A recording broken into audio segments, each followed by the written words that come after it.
Good evening, good afternoon, good morning, depending on where you're watching this from. Yes, this is Abraham, Tavaland Organic Farms.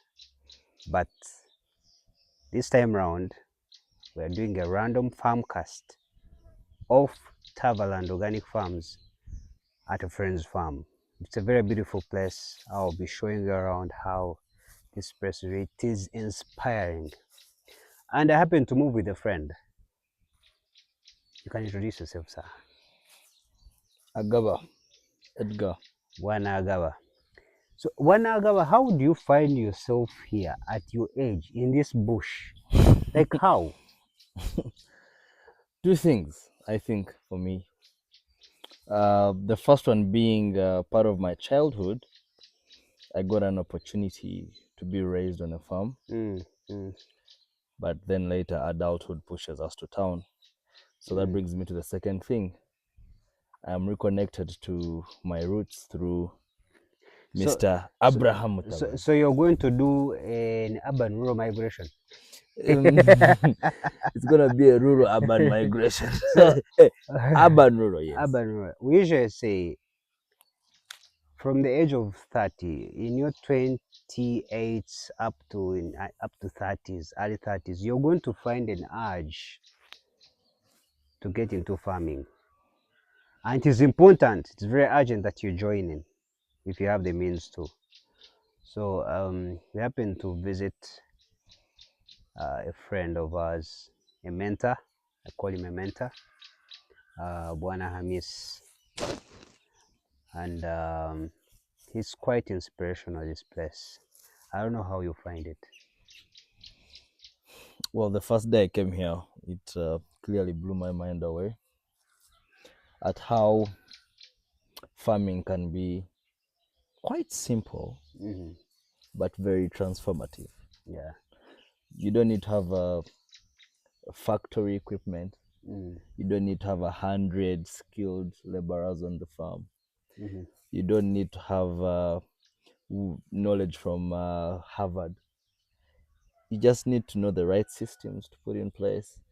And what that can do for your life is quite inspirational, really. So every time I come here, I feel like I'm in touch with reality, with nature, and it's just an amazing place to be. Very, very inspirational. Again, yeah.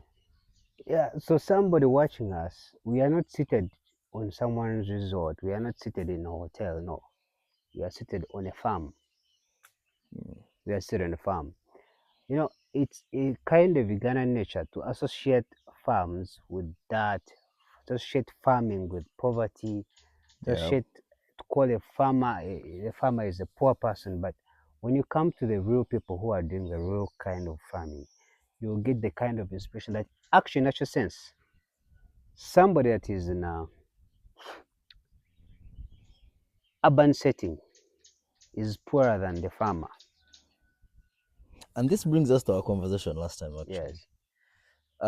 We spoke about how the foreigners, our slave masters, when they came back in the day, how they made us look at something we were doing, which was farming, one of the activities we were doing back in the days of our civilization, early civilization of the African community. We were farmers. Yeah. We were rich. Yeah. We were healthy. Yeah. But colonialists come and they tarnish the image, and they design systems to frame it that farming is for those who are not land. Farming is for those who are poor and broke. Why? They wanted to use the lands for themselves, and they wanted to take us from a place where we can fully develop ourselves as a people so that they can think for us and hence tell us what to do. It's not until of late that I've moved with my brother that it has reoccurred to me that real farming is for actually educated and rich people.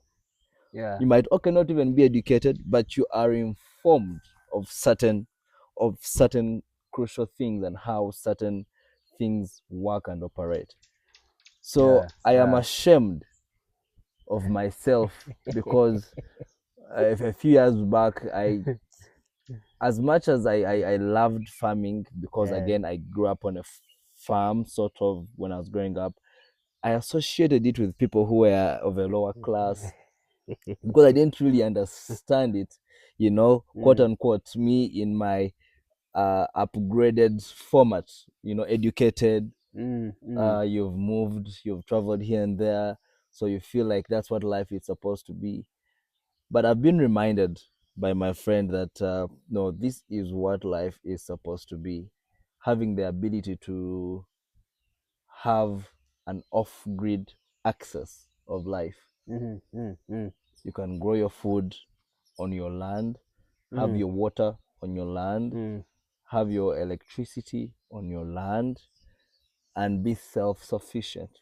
mm. I think that is a very powerful thing for farmers. Yeah, yeah, yeah. Quite true. I think it much occurred to me early alone in life, and in 2019 I came and visited this very farm. 2019, and it was so breathtaking for me, and I didn't look back. I was like, no, I must do something. I Yeah. must do something to make sure this I get, even if I get a quarter of what this man has. You know, farming is the only profession which creates life. You're not breaking life, you're actually Mm, creating life, you're feeding life. yeah. And in a sense, there's a gentleman who told us that if you want to really move far in life, more so in your financial capability, you must have something to sell. Yeah. You must have something to sell. Either you're selling a skill or you're selling a A product, service. a service, but you must have something to sell. So when you engage